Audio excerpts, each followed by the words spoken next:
Hola, ¿cómo están? Bueno, un gusto volver a encontrarnos con todos ustedes en este espacio Tejido Urbano, una iniciativa muy joven que tiene como propósito, ustedes saben, alertar y combatir los problemas habitacionales del área metropolitana de Buenos Aires. Abordamos este objetivo de producir, difundiendo básicamente conocimientos ligados al hábitat por tres vías distintas. Por un lado, la edición y difusión de investigaciones académicas que por algún motivo no llegan a salir de los anaqueles o sitios dispersos de la web y que son muy valiosas.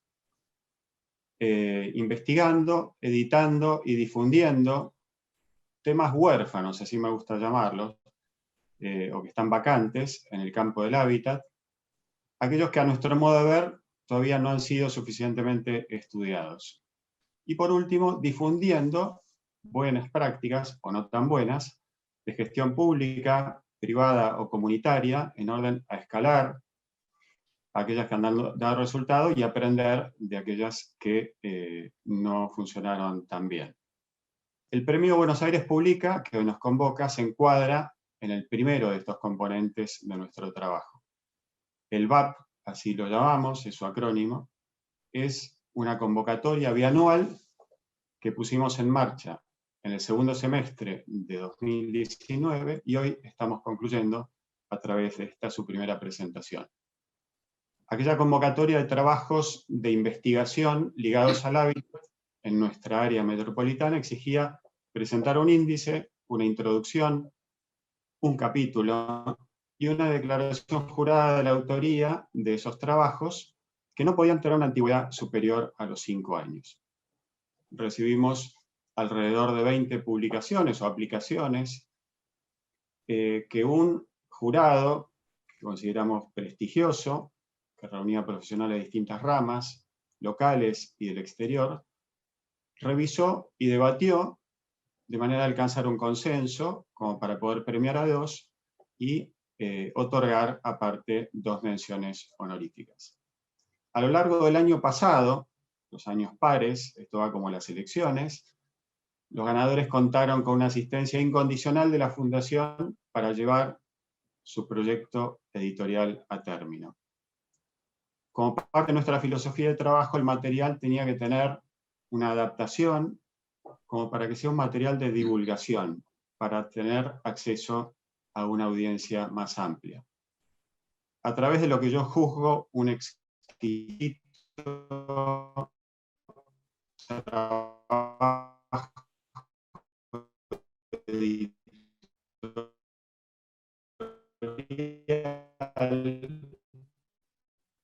por ejemplo, revisión de textos, acceso a imágenes de archivo, tan difícil en este tiempo, y soporte cartográfico. En estas primeras 2 obras ganadoras del BAP, fijamos, a nuestro modo de ver, un listón elevado, que esperamos poder mantener en sucesivas ediciones. Del premio que hoy estamos presentando no queda más que felicitar a su autor.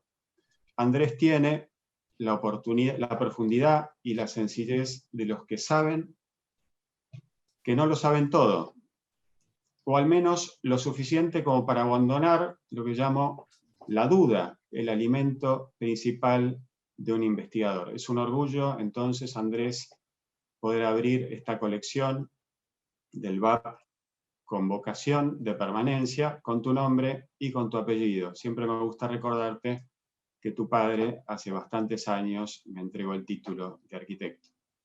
El conversatorio que mantendrá con las doctoras Lila Caimari y Alicia Sicardi sobre Buenos Aires tras las huellas del futuro, mostrando las desinteligencias históricas entre el urbanismo explícito y las decisiones de planeamiento, es para nosotros también un acto celebratorio. Para Lila y Alicia va nuestra cordial bienvenida. La moderación estará a cargo de Pablo Engelman, titular de la Cátedra de Proyecto Urbano de la Facultad de Arquitectura de la Universidad de Palermo, a quien agradezco de manera particular, junto al equipo que lo acompañó en materia editorial, por el trabajo dedicado a la construcción de esta obra, que duró, les aseguro, muchísimos meses, particularmente complejos y que todos estuvimos atravesando. Ahora sí, hola Alicia, Lila, Andrés, nuevamente bienvenidos. Hola Pablo, queda en tus manos la moderación de esta conversación. Muchas gracias y bienvenidos a todos. Hola a todos, bueno, hola Pablo, hola Alicia, hola Andrés, hola Lila. Como decía Pablo, la verdad que es un honor para nosotros poder estar acá presentes, poder moderar esta charla junto con Hernán Bisman. Te queremos agradecer por permitirnos editar y desarrollar tantos contenidos que estamos generando para difundir la disciplina y las distintas disciplinas. Quería hacer unos pequeños comentarios sobre el trabajo de edición que me parecían pertinentes para darle marco ya a la charla.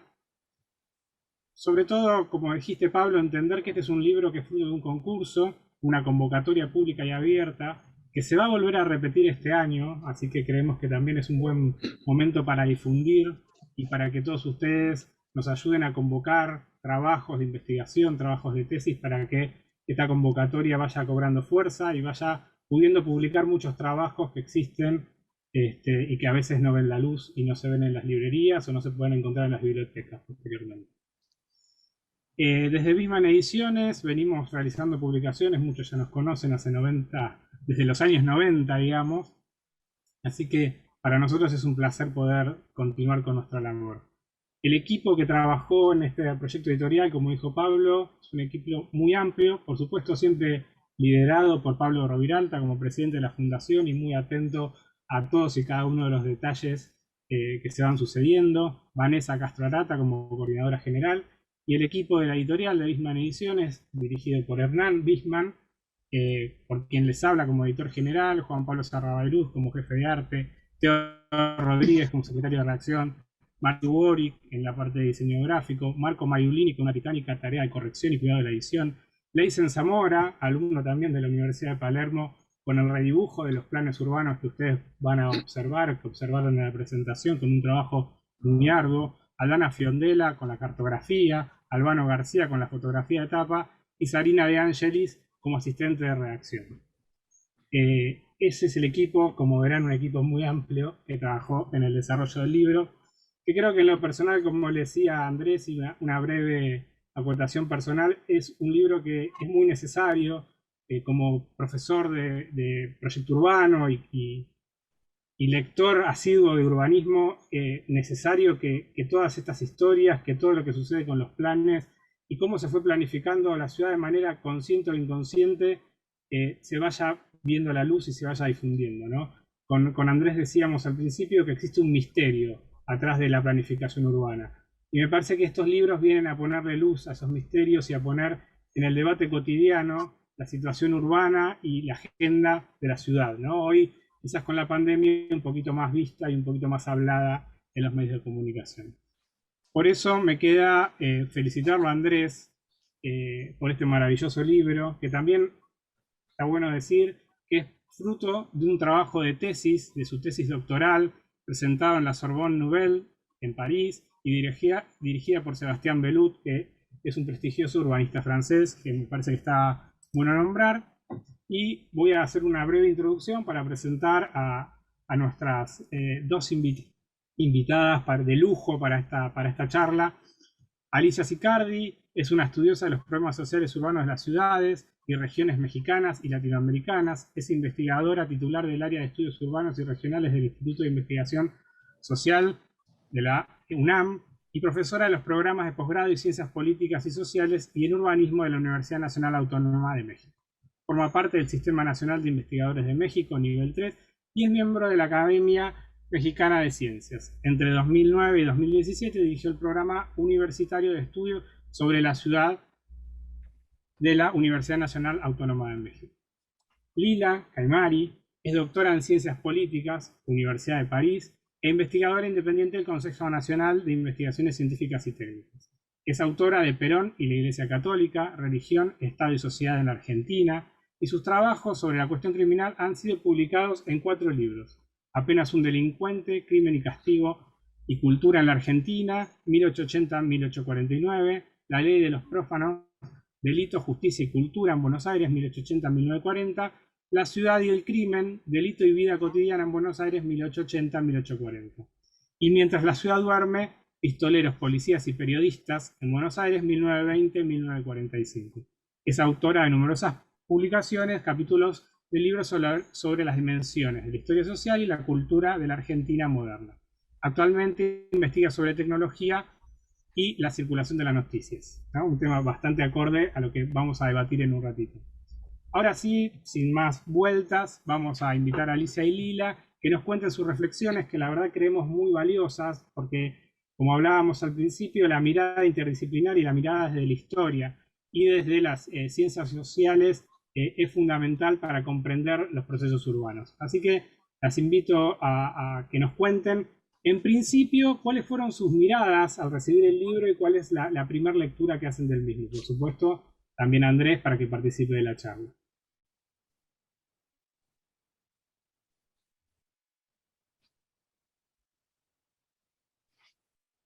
Alicia o Lila, esta es la que quiera. La que quiera arrancar. Estás Es muteada, que Lila. Lila comenzó, pero tiene apagado el micrófono. Ah, el micrófono. Ah, ok.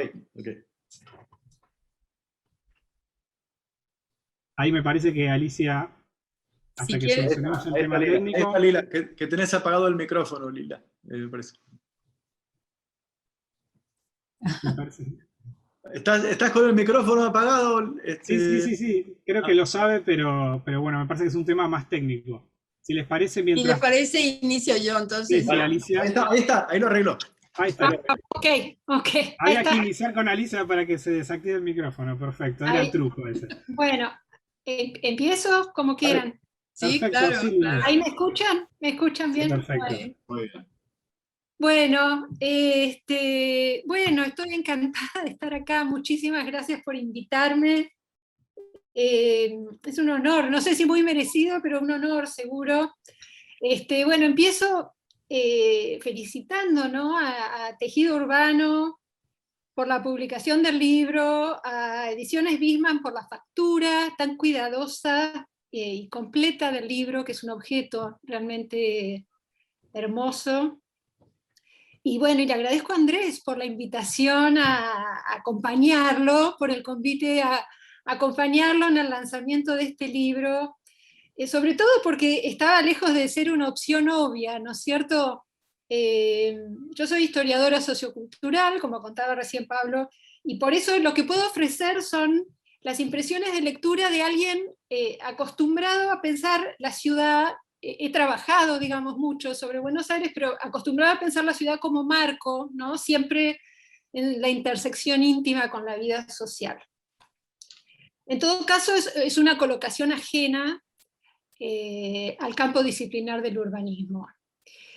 Y después de haber leído el libro, pensaba que quizás la invitación no fue tan casual, a la luz de, yo creo, de los gestos que tiene el libro, de sacar la materia más específica de sus zonas más predecibles, ¿no es cierto?, de su pureza, para ponerlo en diálogos cruzados. A ver, si yo tuviera que elegir un adjetivo, empezaría describiendo el libro de Andrés como un libro generoso, diría. Y no solamente por la ambición de la investigación que lo organiza, ahora les voy a contar un poquito sobre eso, sino por la perspectiva que le da el tono a lo largo de su desarrollo, ¿no? Algo que es evidente en muchos planos, me parece. Menciono dos. Por un lado, el ojo que tiene todo el recorrido sobre el marco internacional de los problemas que va tomando, ¿no? La ponderación de la sintonía, falta de sintonía de las discusiones urbanísticas locales, Buenos Aires, con las de las ciudades más relevantes, europeas, por supuesto, París, Barcelona, en fin, ni hablar, pero no solamente, hay mucho contrapunto regional, ¿no?, que va tramando todo el recorrido, y está acompañado de referencias que nos ubican. Entonces, ¿esto estaba a tono con la época?, ¿no? ¿Esto otro era un desvío?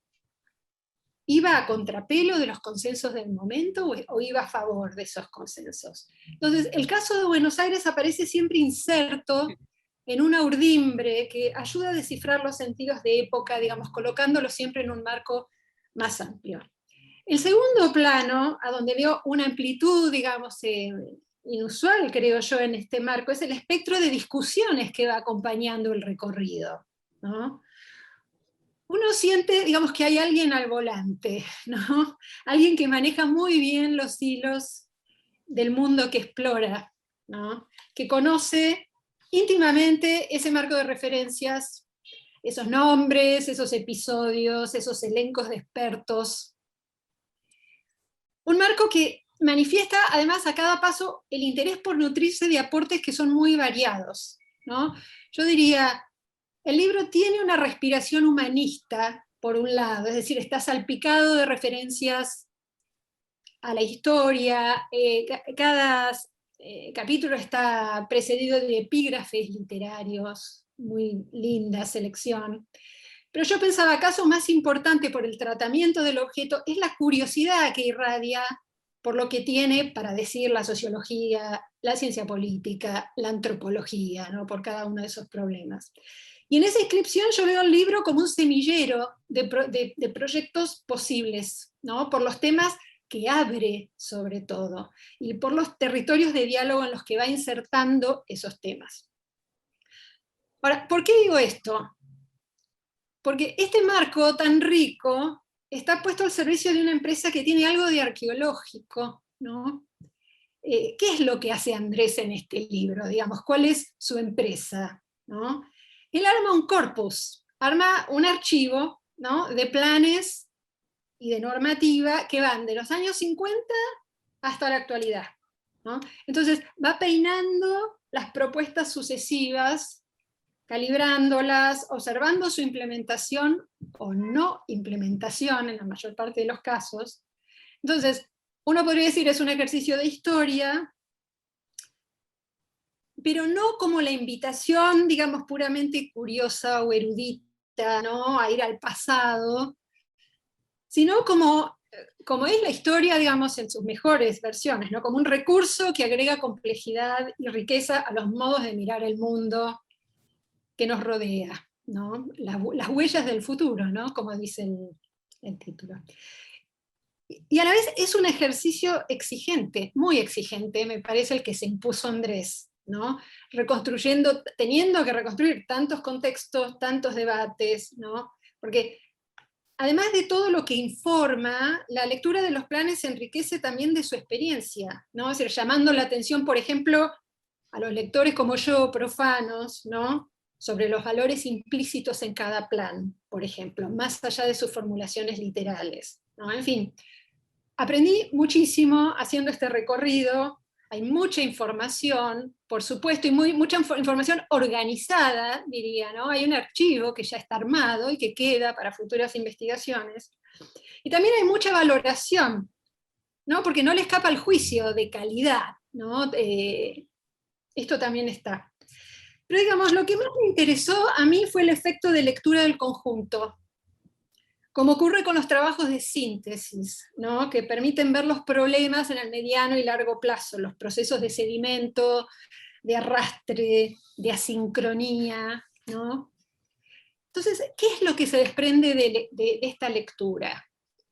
Menciono 2 o 3 núcleos así de trazo muy grueso, después en todo caso en el intercambio iremos a cosas más específicas. Primero lo que uno ve es un cuadro de muchas persistencias, ciertos consensos disciplinares en relación a los desarrollos deseables para Buenos Aires, ¿no? Un horizonte de la imaginación urbanística, digamos, que se va consolidando a lo largo del tiempo, ¿no? Segundo, también persistencias en la dificultad para traducir el plan a la práctica, ¿no? El libro, uno podría decir, avanza a 2 ritmos.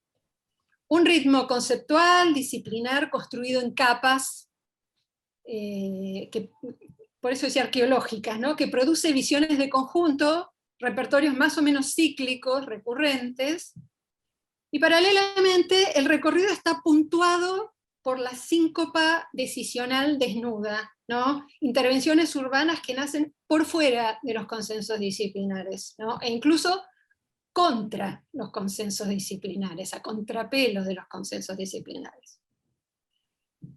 Entonces, ligado a esto, el libro muestra bien el efecto de largo plazo de ciertas decisiones. Por ejemplo, se detiene mucho en torno a la construcción de las autopistas en los 70s, y la secuela de Soluciones en los 90 que van inclinando cada vez más la balanza, uno puede decir, hacia el transporte automotor con tantos efectos en el presente, ¿no?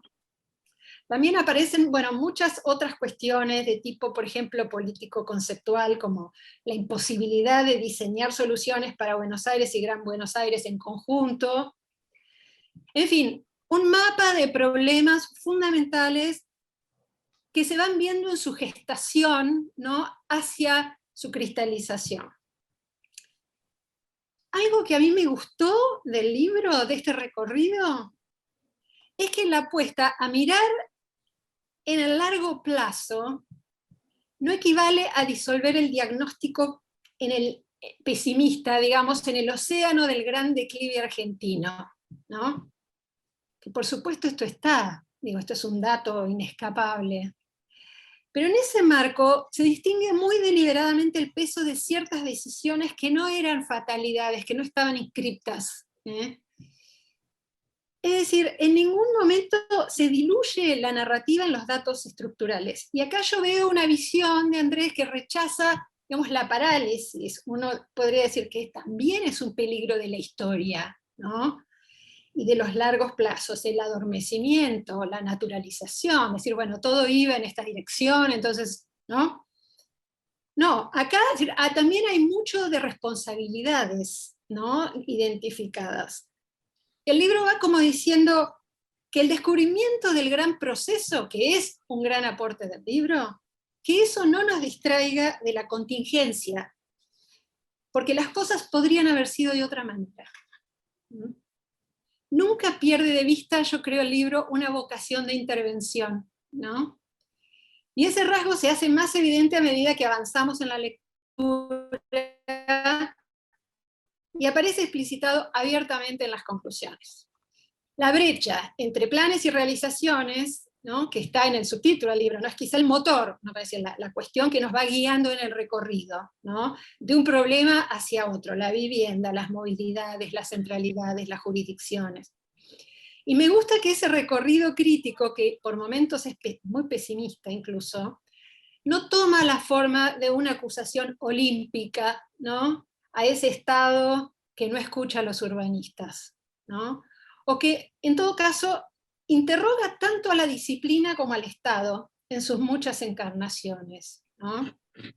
Si por momentos el libro tiene un fuerte tono de crítica, también hay zonas de autocrítica, ¿no? Y en eso también lo veo como un libro generoso, ¿no? Uno podría decir, este es el libro punto de llegada de una trayectoria, ¿no?, importante como es la trayectoria de Andrés, que todos conocemos. Si no fuera por todo lo que abre también el libro, ¿no?, y porque hay una pasión, indignación incluso, ¿no?, y un realismo.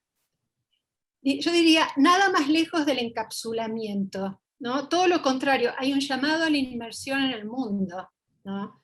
Con su gran experiencia, su propia historia de intervenciones públicas, Andrés nos propone aquí conversaciones nuevas, ¿no? Y veo este gran trabajo como otra forma de su compromiso vital con los temas que lo han desvelado siempre y que lo siguen desvelando. Gracias. De mi primera lectura y después supongo vamos a pasar al intercambio sobre cosas más específicas. Vamos a profundizar muchísimo, impecable Lila, la verdad que Andrés tenés una reseña de maravillas y me imagino que Alicia ahora te va a dar otra reseña fantástica del libro, así que bueno, un análisis impecable, la verdad. Bueno, le paso la palabra a Alicia para que nos deslumbre con su mirada. Bueno, buenas tardes a todas y a todos. Me da muchísimo gusto estar en la presentación de este libro y por supuesto también comienzo por agradecer a Andrés Portagaray, a Pablo Roviralta, pues a los organizadores de esta presentación, y también me siento muy honrada de que me hayan invitado a presentar este libro de un querido amigo. Y lo primero que tengo que decir que, bueno, siempre un libro es un festejo y yo estoy aquí para festejar junto con Andrés, ¿no es cierto?, la publicación de este importante libro, que creo que termina con este libro un largo periodo, ¿no es cierto?, de su formación académica. Y también eso debemos celebrarlo. Y quiero comenzar diciendo que conocí a Andrés Portagaray en la ciudad de Guadalajara, México, hace más de 20 años, cuando era un funcionario de gobierno de la ciudad. O sea, mi primera aproximación con Andrés fue como alguien que está justamente al frente de los procesos y toma decisiones, pero inmediatamente entablamos un diálogo académico muy fluido y de ahí surgió una relación de trabajo académico que perdura hasta ahora, ¿no? Y he seguido a lo largo de todos estos años su trayectoria y considero que este libro justamente condensa los esfuerzos que ha realizado, porque es una reflexión muy profunda y un análisis muy bien documentado, y no solamente lo coloca como un destacado urbanista, no solamente argentino, sino yo diría muy latinoamericano, muy reconocido a nivel de la región, sino también como un gran profesor universitario. Y además está decir que, bueno, este es un texto que ha sido premiado y por lo tanto pasó por la lectura, yo supongo que muy profunda y muy minuciosa, de un conjunto de especialistas y de estudiosos del hábitat y de la ciudad que formaron parte de este jurado del Premio Buenos Aires Pública. Creo que es una excelente iniciativa y ojalá se publiquen muchos más libros en el marco de esta iniciativa. Pero creo que al mismo tiempo, bueno, se rescata una tesis, y siempre entre una tesis y un libro hay mucha distancia, ¿no? Y creo que en este sentido, lograr un libro a partir de una tesis, un libro como este, que es muy bello, por cierto, ha llegado a mi casa hace 2 horas, o sea, hace 2 horas que tengo el libro impreso en mis manos y pude valorar aún más toda la edición del libro, que lo había visto, lo había leído desde el PDF.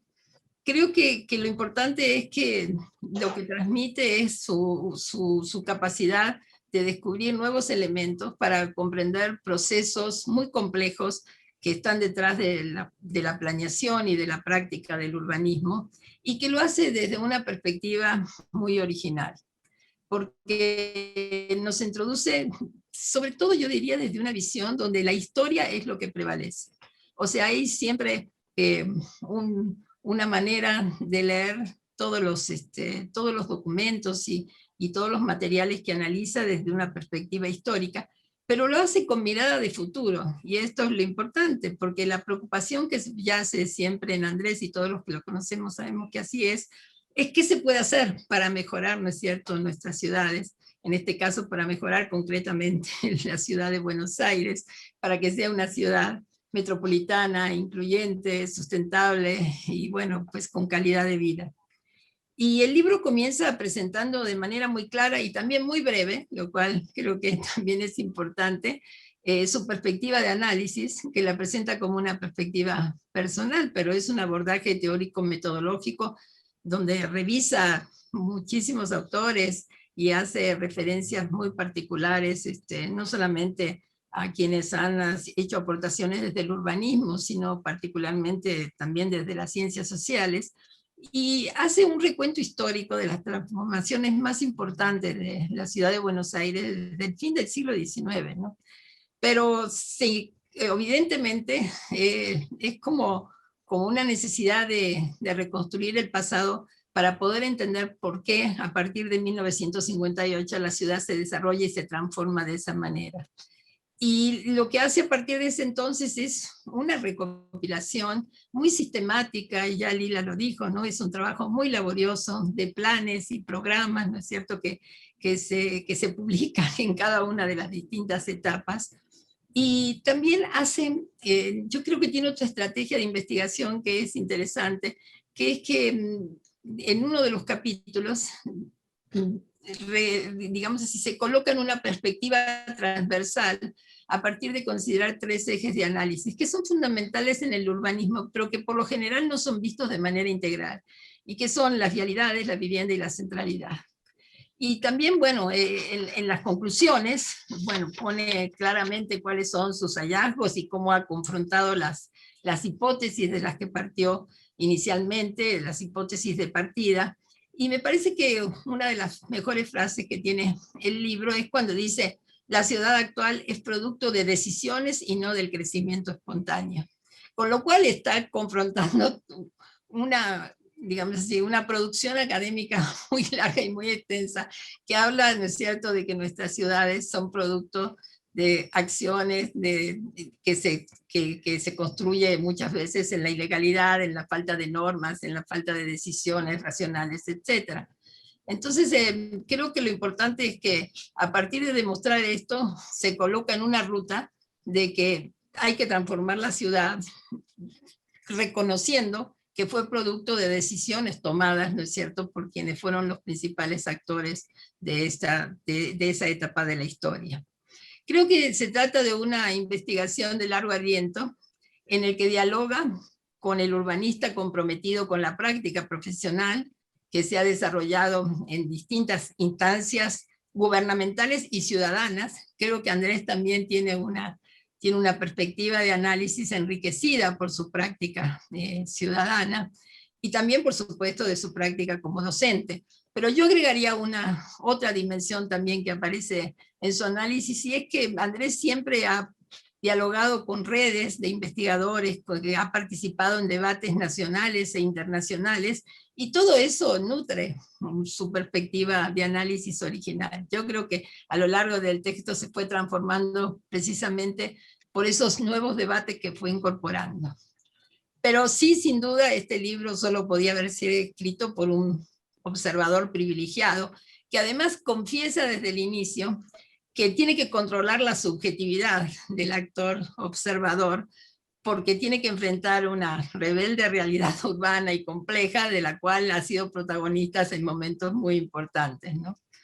También creo que, como ya también Lila hizo referencia, creo que es claro que Andrés es un ávido lector y que es portador de una amplia cultura, no solamente arquitectónica, sino humanística, social, política, y que documenta sus análisis y sus ideas recurriendo a un trabajo muy minucioso de fuentes primarias, archivos, análisis cartográfico, fotográfico, y que también hace una profunda revisión multidisciplinaria, diría yo, del campo de las ciencias sociales y las humanidades, que es muy importante en el urbanismo actual. Pues al leer este texto yo me pregunté cuáles eran las ideas que podrían sorprenderme como socióloga urbana, ¿no?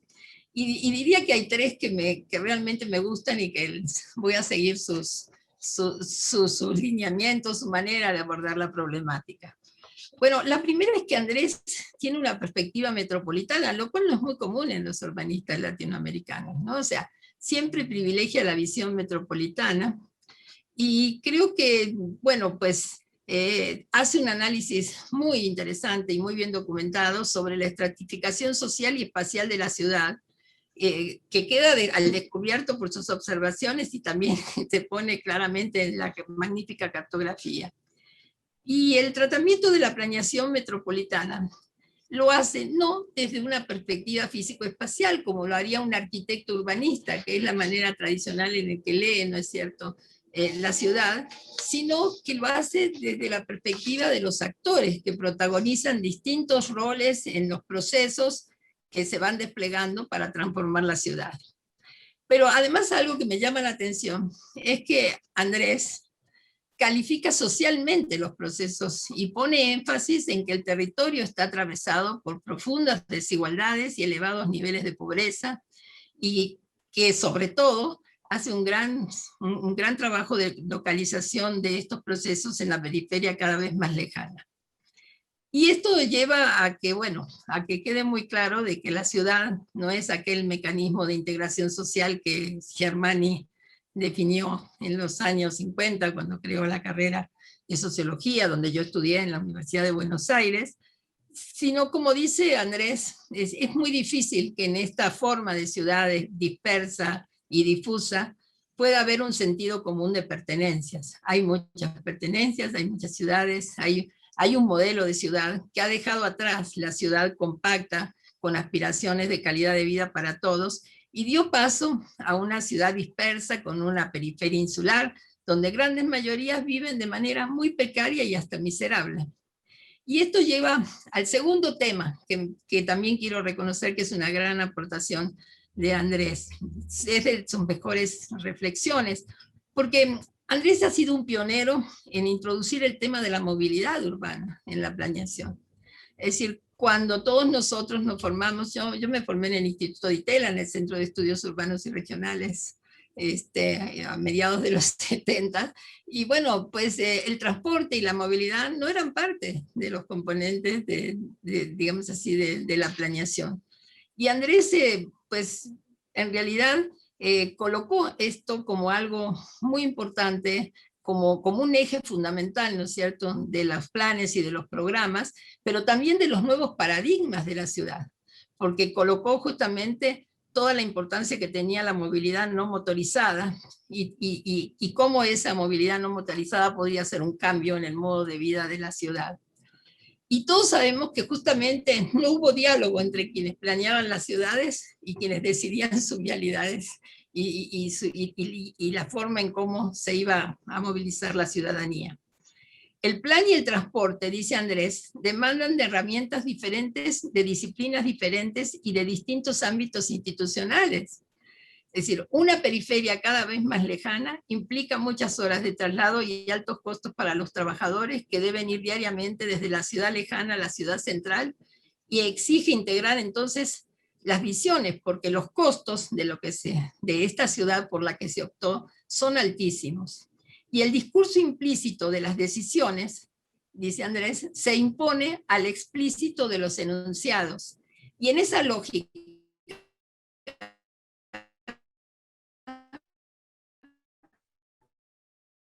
la movilidad ha estructurado el crecimiento difusas, dispersas, ¿no es cierto? Y lo atribuye a lo que él tanto estudió, ¿no? Y entonces me parece que, bueno, pues colocar este eje de análisis como uno fundamental para las lecturas que se hagan desde el urbanismo y para la práctica misma del urbanismo es un reto muy importante. No se trata de dos sectores que actúan sobre el territorio, sino que se trata y hay una gran necesidad de integrarlos en un único plan, ¿no? Y el tercer tema, y con esto termino, es que hace unas reflexiones, yo diría, muy interesantes y también fascinantes, que son testimonios personales de él, ¿no es cierto? Porque todo el tiempo hace una reflexión sobre cuál es el papel de los planificadores en los complejos procesos de planeación, pero también en las conflictivas relaciones que entablan los planificadores con otros actores económicos, sociales, políticos, burocráticos, porque es necesario hacerlo cuando se interactúa, ¿no es cierto?, como planificador. Y entonces Andrés aquí se pregunta si hay rasgos comunes con otros estamentos profesionales. Si se actúa en función del bien público o en defensa de intereses particulares, si se enfrentan presiones a las que están sujetos por la naturaleza de su propia práctica, o si también otros que están tomando decisiones enfrentan las mismas problemáticas. Y creo que no encuentra demasiadas especificidades. Me gustaría que él dijera si realmente piensa de que hay una práctica profesional que no somete a las y a los urbanistas a prácticas diferentes. Pero además hace un esfuerzo muy importante por contextualizar esta práctica, reconociendo de que no es lo mismo en regímenes militares que en regímenes democráticos, ¿no es cierto? E inclusive identifica ciertas personalidades claves de la vida política y social, hace referencia a las controversias que se desataron en las universidades y en las oficinas de gobierno, ¿no es cierto?, y que subyacen en todo este proceso de planeación, y también en todos los gremios que son afines a lo urbano.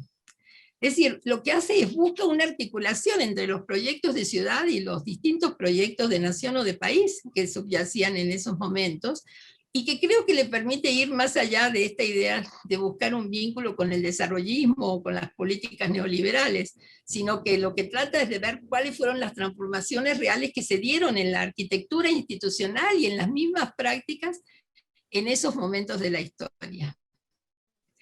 En fin, creo que este libro es una invitación a superar los posicionamientos que, como bien dice Andrés, privilegian los diagnósticos frente a las propuestas concretas. Esta es una frase suya también muy terminante que avalo y que me parece que es una de las grandes aportaciones del libro. Y creo que, bueno, es realista cuando dice que la ciudad es producto de decisiones que alguien las tomó y por las que se brindaron justificaciones y razones técnicas. Es decir, no es producto de una acción sin dirección. Hay responsabilidad social, hay subjetividad, hay incentivos, controles, una cultura de la administración pública, afirma, que deja márgenes muy estrechos a la autonomía ante intentos fallidos de profesionalizar a la tecnoburocracia.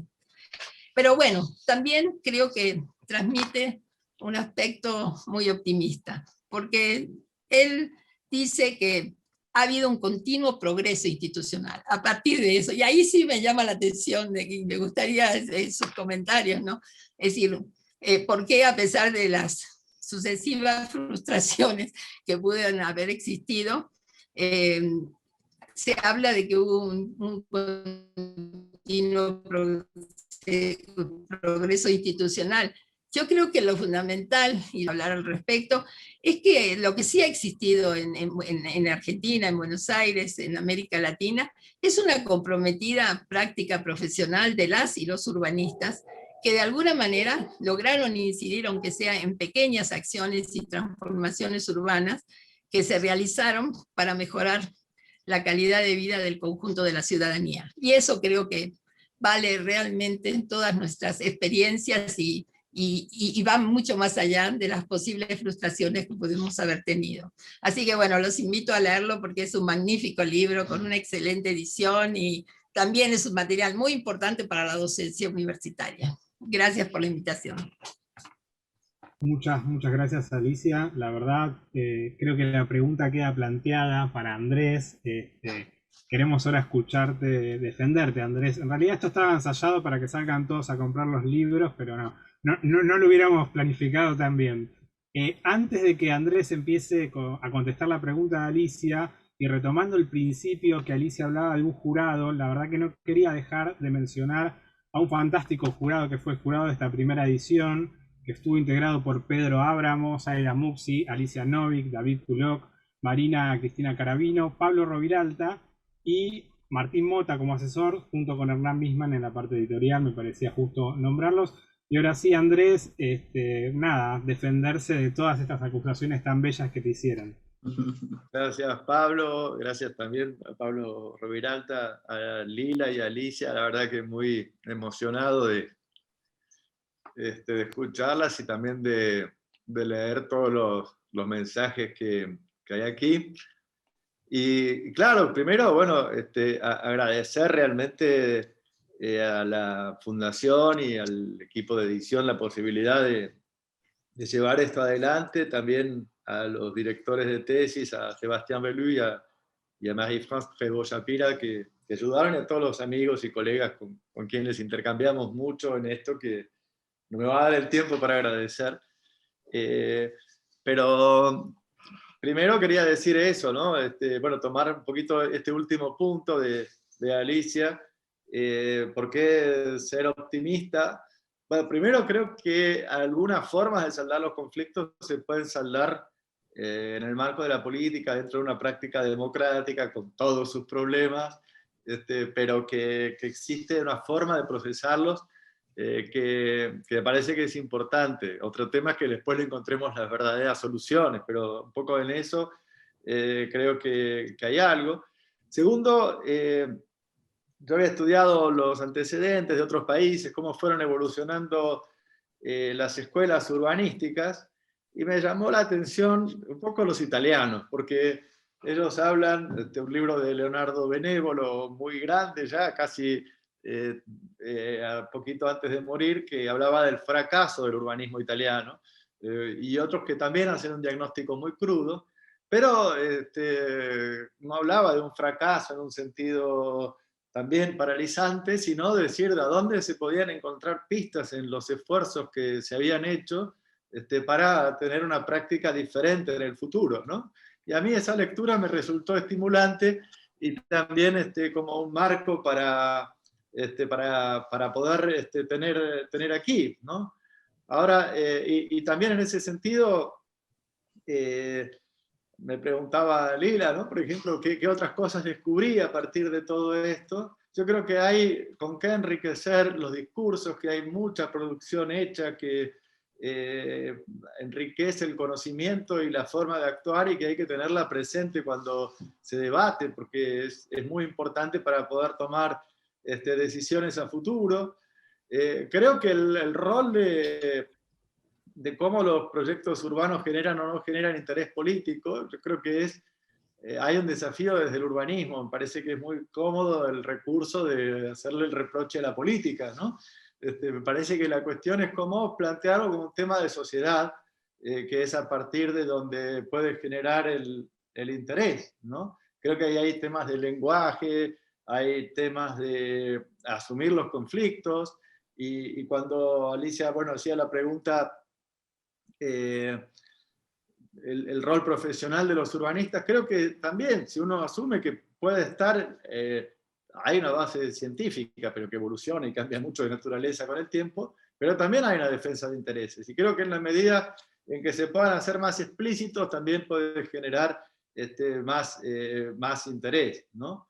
Y después, bueno, ahí Lila y Alicia dejaron una serie de preguntas, pero no sé cómo hacemos la dinámica para que sea más Ahí, si te entretenido. parece, empezamos el diálogo con Lila, que la verdad que su mirada desde la historia, ¿no? Creo que es muy interesante.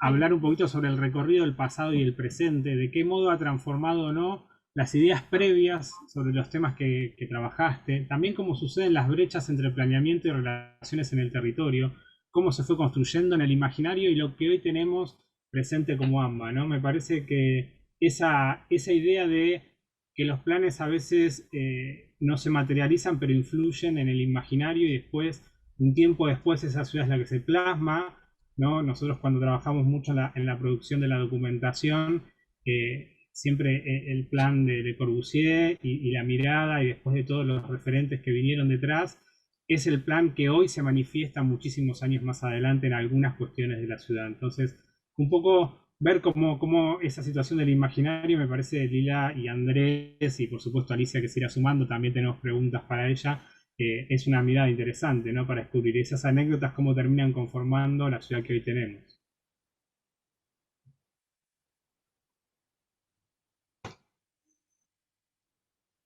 Sí, no sé si... Dale vos. Sí. No, está bien, no, simplemente reforzando lo que decía recién Pablo. A mí me interesa mucho, es decir, yo pensaba leyendo el libro, ¿no? En parte, bueno, los urbanistas están condenados a la historia, en cierto sentido, porque hay algo, es decir, porque los problemas propios de la disciplina son problemas que no pueden sino inscribirse en plazos medianos o largos, ¿no? Incluso. Entonces, me parece que sintoniza muy bien, digamos, la operación que subyace al libro con la naturaleza misma, ¿no? De la construcción de los problemas. Entonces, bueno, mi pregunta era, por un lado, si efectivamente vos llegaste a esta investigación después de un largo recorrido ya como urbanista y efectivamente como gestor, como administrador, digamos, como alguien que participa, ¿no? No sos un tesista que empezó, digamos, con una tabula rasa. Vos ya tenías ideas sobre los problemas que tratabas y decidiste adoptar esta perspectiva de reconstrucción histórica. Me preguntaba si hubo sorpresas, si esto cambió de alguna manera tus ideas previas, ¿no? O si contribuyó a consolidarlas. ¿Cómo incidió la investigación que vos hiciste en tus propias visiones de las cosas? Creo que, por ejemplo, algunas hipótesis que tenía, que había visto en la práctica, pero la importancia de cómo se articulan las ideas formuladas en los planes con el proceso de decisión política, uno lo puede ver en distintos momentos. Hay algunos que encontraron un punto de coincidencia con una voluntad política muy fuerte, y otros que no. Por ejemplo, un periodo que Alicia estudió en su momento, ¿no? Cuando Rabanal era intendente de la ciudad al principio de los años 60, que venía de los barrios del sur y el plan hablaba mucho del sur, bueno, eso se transformó en una decisión. Pero después, en otros casos, es como que hubo muchos atajos, lo que vos llamás, ¿cómo lo llamaste cuando se toman las decisiones de golpe? esa palabra que habías usado. Síncopas. Las síncopas decisionales, claro. Creo que ahí hay una herramienta que al urbanismo muchas veces le resulta medio ajena, pero que en el derecho administrativo, ¿no? Que son cuestiones que van a la práctica y que buscan otros fundamentos. Me parece que hay que imbricar mucho más una cosa con otra, ¿no?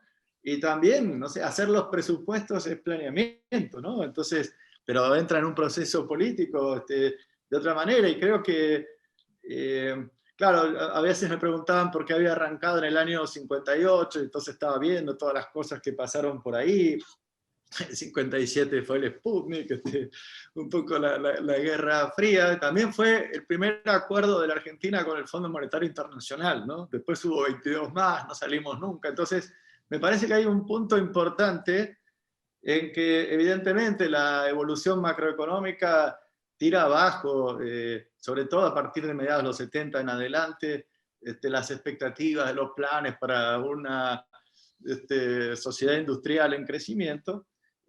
Pero me parece también si querés, un descubrimiento, o por lo menos algo para resaltar, es que muchos de nuestros malestares económicos y conflictos y situaciones que vivimos, no es que podemos explicar que el urbanismo no pudo hacer más porque la macroeconomía no lo permitió, sino que también la macroeconomía es víctima de decisiones urbanísticas que se adoptaron y que cuestan una fortuna y que empobrecen a la sociedad, ¿no? Y creo que eso hay que plantear.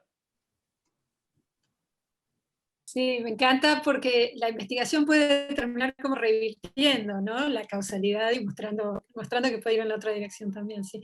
Bueno, nada, y volviendo a lo que mencionaba Pablo recién sobre todo lo que el libro muestra sobre las dificultades para conceptualizar la región, ¿no? Metropolitana, lo que llamamos AMBA, que esto es algo, me parece interesantísimo para hablar desde el presente, los sucesivos intentos de abordar eso.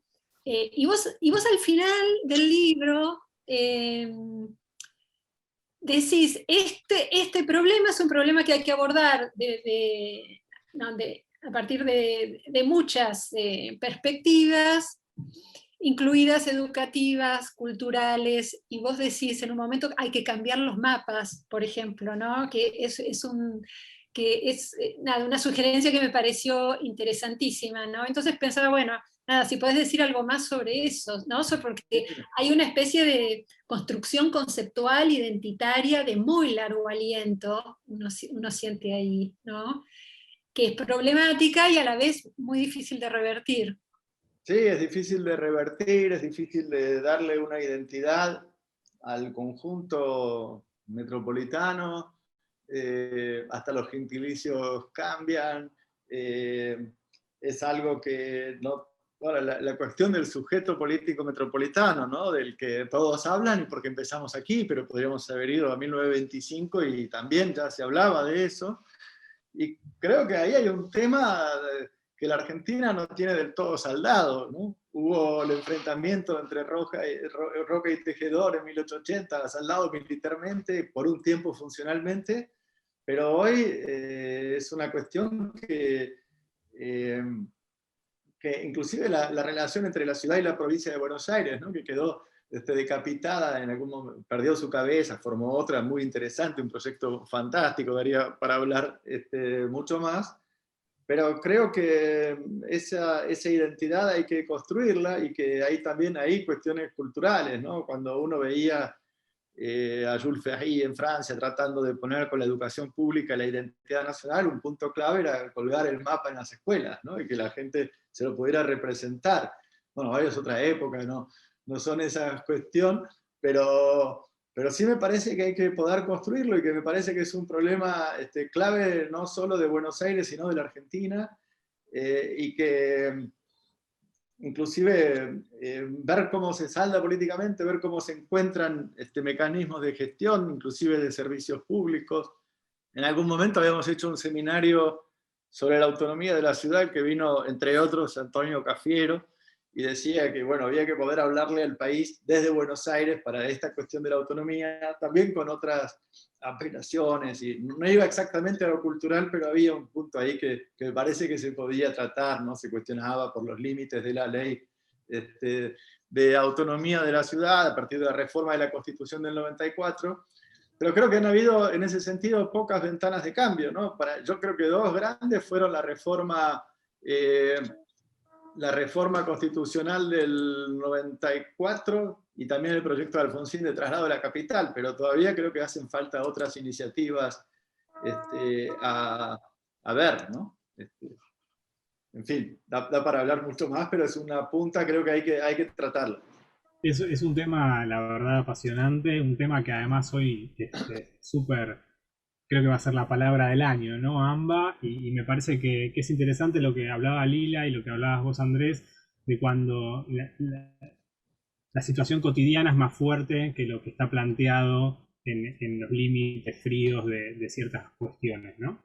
Pero me gustaría sumar a esta charla a Alicia, porque también me parece que su mirada es súper pertinente sobre los actores que se involucran en el libro, pero no solo los actores urbanistas, los tomadores de decisiones, la academia, sino también los procesos y las prácticas, y sobre todo entender como un factor fundamental la cuestión metropolitana, esto que hablábamos, ¿no?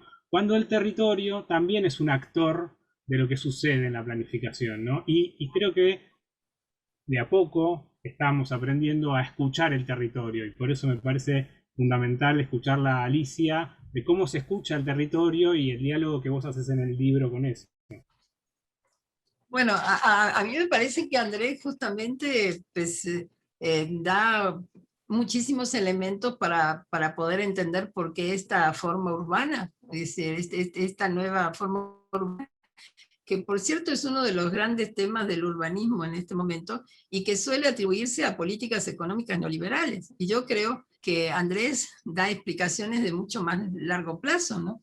O sea, le atribuye justamente al urbanismo y a intereses económicos previos incluso, yo creo, a la instalación de un modelo económico neoliberal, optar por una ciudad extendida, ¿no? Por una ciudad donde definitivamente a los pobres les toca vivir en las periferias cada vez más lejanas. Yo creo, incluso le preguntaba a Andrés, ¿por qué no haber incluido en la lectura pues, los planes de erradicación de las villas miserias, ¿no? Porque esos sí que fueron planes que se cumplieron en la ciudad de Buenos Aires y que en gran medida pues, esas periferias pobres se crearon como parte de las políticas, ¿no? O sea, por eso me parece muy bien lo que dice Andrés, de que la ciudad no es algo espontáneo, o sea, fue producto de decisiones, y por ejemplo, esas decisiones de sacar a los sectores populares de lugares centrales de la ciudad, que en algunos casos, como en la Villa 31, no se logró, pero en muchos otros sí, bueno, pues es producto de un plan que además venía muy orquestado por ciertos lineamientos de los organismos financieros internacionales, ¿no? O sea, de los 60, desde el periodo de Ilia, ¿no es cierto?, empieza toda una concepción de que hay que transformar el uso del espacio central, y cuando llega la revolución de Onganía, bueno, pues justamente un régimen represivo. Por eso insisto de que es interesante lo que hace Andrés de hacer referencia al régimen político, que lleva a que, bueno, pues el plan de erradicación de villas se imponga en ese periodo y no en otro. Claro que también ahí aparecen en las anécdotas que él cuenta muchas contradicciones, ¿no? Por ejemplo, el periodo de la NUCE y el hecho de urbanistas mujeres y hombres que pueden desarrollar programas que son inexplicables en un periodo de un gobierno militar, ¿no es cierto? Y todas estas anécdotas que, bueno, que permean el libro y que yo creo que son muy interesantes para comprender de la complejidad de las dinámicas, que es cierto que hay leyes estructurales y que, bueno, y que la ciudad se transforma por las leyes de la acumulación económica y del capital, pero el territorio, la forma en cómo se estructura el territorio, amplifica esas grandes desigualdades urbanas. Es decir, hace que justamente esas desigualdades económicas se amplifiquen y, bueno, pues y que tengan un impacto sobre la calidad de la vida de la gente muchísimo peor, ¿no? No es lo mismo ser pobre y vivir en el centro de la ciudad que ser pobre y vivir en la periferia lejana, ¿no? Es decir, y bueno, yo creo que el trabajo de Andrés encuentra explicaciones en la propia dinámica de los procesos decisorios y en las instituciones, ¿no? En la transformación, en cómo se va modificando la arquitectura institucional y cómo aparenta ser de que hay decisiones que no tienen ningún fundamento técnico, pero como demuestra Andrés, sí lo tienen, y en un diálogo permanente con intereses particulares muy claros, ¿no? No, totalmente. Yo creo que primero me parece interesante ver que en distintos momentos hubo ciclos políticos internacionales, ¿no? También, pero que en algunas partes, aún después de los procesos privatizadores de la década del 80 en Gran Bretaña o en Francia o en algunos otros lados, la presencia del Estado sigue siendo mucho más fuerte, ¿no? Es como que acá algunas cosas las llevamos a extremos, además, muy, muy grandes. Por otro lado, también de lo que mencionabas, Alicia, me parece interesante rescatar, bueno, primero ese intento, ¿no? Que vos aparte habías estudiado mucho en su momento, en la época de Ilia, era una realidad en asentamientos precarios mucho menor en proporción, pero que había una idea de que eso se iba a superar con el acompañamiento social y los habitantes, y eso después se fue haciendo algo más violento hasta terminar en la expulsión, ¿no? En la dictadura en los 70s. Pero creo que para mí también es interesante que no solo fue de los sectores más populares, ¿no? El costo traumático de expropiar 500 manzanas, inclusive de clase media, lo que dejó de deuda y el tajo urbano que todavía pagamos y que después además se prolongó, creo que es muy, muy fuerte, ¿no? Y por otra parte, también rescatar, hablabas de las hombres y mujeres que estuvieron en esto, primero que los equipos tuvieron una diversidad de género desde el principio en general muy interesante, y también la actitud de algunos planificadores cuando no están necesariamente en el rol oficial. Por ejemplo, en esa época de plena dictadura, Odilia Suárez cuestionando que era el costo que iba a tener expropiar 500 manzanas, las consecuencias que iba a tener apostar al automóvil de esa manera, lo citaba Raúl Previt, ponía toda una serie de cuestiones en el debate, que si bien, digamos, no fue un argumento que prevaleció, creo que tiene su importancia, ¿no? Y también el rol en ese momento de la Sociedad Central de Arquitectos del Centro Argentino de Ingenieros, en un momento de mucha censura, que igual dieron un debate público, ¿no? Pero en fin, y la otra cuestión, más allá, digamos, creo que el rol del Estado es algo bastante esencial en todo esto. También Lila me había hecho alguna pregunta, pero que también una cuestión muy importante es, dentro de lo que hace el Estado, cómo lo hace con la mayor calidad posible, ¿no? Cómo genera instituciones que den los mejores servicios públicos posibles, que, bueno, es algo también para debatir, ¿no? Más allá del debate sobre el rol del Estado, ¿cómo hacemos para que el Estado cuando interviene tenga la mejor calidad posible, ¿no? Bueno, trasciende al urbanismo, pero no le escapa, digamos, ¿no? Poner siempre lo mejor de todos en el momento que nos toca actuar, ¿no? Bueno, un poco para dar cierre a esta jornada, que la verdad da ganas de que se extienda bastante. Creo que es importante hablar un poco del futuro. Me gustaría una reflexión de cada uno, incluyendo a Pablo Roviralta, ¿no? En un momento cuando iniciamos el libro, yo estaba en plena lectura de Buenos Aires, el poder de la anticipación, de Margarita Gutmann, y le decía a Andrés que este libro es el que viene a completar la segunda etapa de ese libro, y un poco anticiparnos lo que va a pasar en el futuro. Y hace muy poquito la Fundación presentó un libro que es Nociones Corales, que son 100 reflexiones sobre la pandemia. Y evidentemente, como decía Lila al principio, y es algo que quiero retomar, y también se habló con respecto al AMBA, y también se habló con respecto a los actores, y cómo la realidad nos está cambiando, más allá de lo que venimos pensando, para que todos me respondan, Pablo, Andrés, Alicia y Lila, cómo ven el futuro a partir de esta construcción de la planificación de la ciudad. Lila.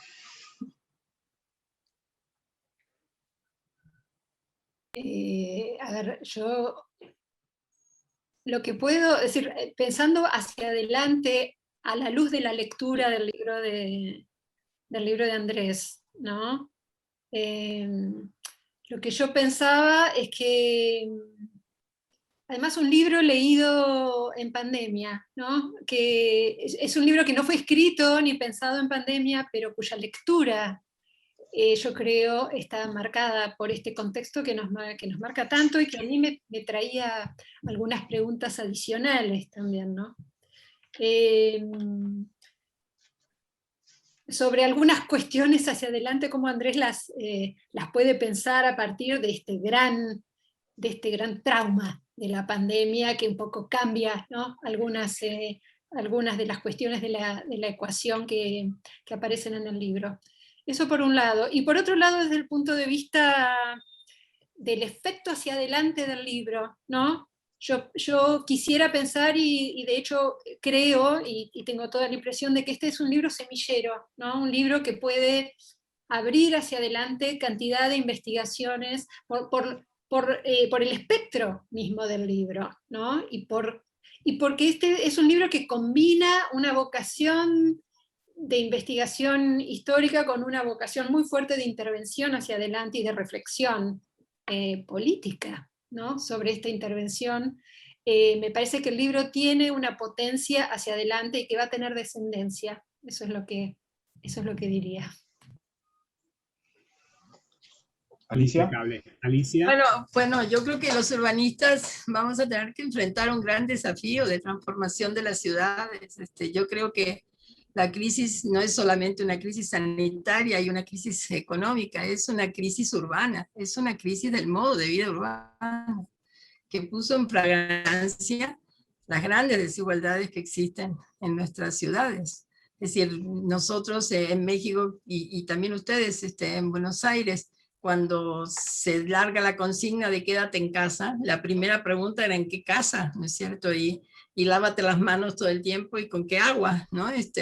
Porque los lugares donde nosotros trabajamos, efectivamente la población sabíamos que no iba a poder hacer frente, no iba a poder cumplir con ese mandato, porque además son sectores que viven en la informalidad y en consecuencia, bueno, pues tenían que salir a trabajar y acá está todo el tema del transporte, ¿no es cierto? Es decir, en el caso de México fue una situación tremenda que yo creo que obliga a los urbanistas, como han ocurrido frente a otras grandes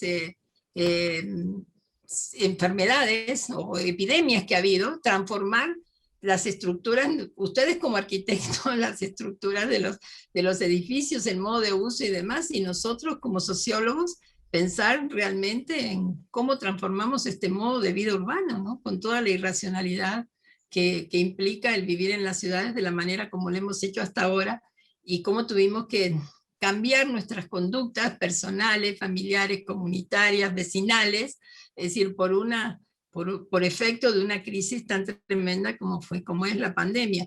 Yo creo que hay un gran momento ahora que se inicia y que los urbanistas debiéramos dar una respuesta, o sea, debiéramos trabajar para saber qué se puede hacer, ¿no es cierto?, para tener ciudades más saludables, más habitables, ciudades donde realmente pues estas desigualdades que se confrontaron y que quedaron tan claramente en términos de acceso o no a derechos urbanos, bueno, se pongan en el debate y en la agenda, ¿no? En la agenda de nuestros gobiernos, porque hay que cambiar las condiciones materiales de vida de los sectores populares. O sea, siempre son los afectados frente a cualquier desastre natural, frente a cualquier hecho natural, y hoy quedó muy claro también frente a una emergencia sanitaria, ¿no? ¿Dónde se concentran los mayores contagios? ¿Dónde están las dificultades más grandes para enfrentar la pandemia? Pues ahí, ¿no? Porque las condiciones de vida miserables en las que se encuentran, bueno, pues los llevan a que sean tremendamente vulnerables ante situaciones como esta.